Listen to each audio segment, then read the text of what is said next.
பயிரை அவிச்சு எடுத்துருக்கோம். நல்லா மேஷ்டாக இல்லாமல் இந்த அளவுக்கு அவிச்சு எடுத்துட்டு இது கூட ஜீனியையும் தேங்காய் பூவும் ஆட் பண்ணி நம்ம மிக்சியில் கொரன்னு அரைக்க போகிறோம். 1 கப் பயிருக்கு ஒரு 4 ஸ்பூன் ஜீனி 4 ஸ்பூன் தேங்காய் எடுத்துக்கிறோம். இந்த மாதிரி கொரன்னு அரைச்சிட்டு அந்த தேங்காய் பூவோட சேர்த்து இதை நம்ம உருண்டை பிடிக்க போகிறோம். ஸோ இப்போ பாருங்கள், தேங்காய் பூவோட சேர்த்து நம்ம கொரன்னு ஜீனி போட்டு அரைச்ச பயிரை லட்டூஸ் பண்ண போகிறோம். இப்போ பயிரை நல்லா வேக வச்சு தண்ணியை வடிகட்டிட்டு இதை பண்ணியிருக்கேன். அப்போ தான் உங்களுக்கு இந்த மாதிரி உருண்டை பிடிக்க அழகாக வரும். ப்ரோட்டீன் லட்டு வேணுமா? எடுத்துக்கோ.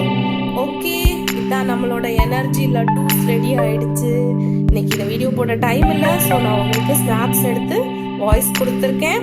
இந்த லட்டூஸ் அவங்க குழந்தைங்களுக்கு கொடுத்து ஸ்கூலுக்கு ஸ்நாக்ஸ் அனுப்புங்க, கண்டிப்பாக சாப்பிட்டுட்டு வருவாங்க. பாய். சாப்பிட்டு பாரு, நல்லா இருக்கான்னு.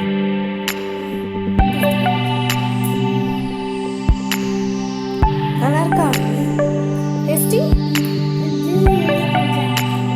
ஜீனி இன்னும் கொஞ்சம் ஆட் பண்ணியிருக்கணுமா? அது வந்து அக்ஷுவோட கமெண்ட்.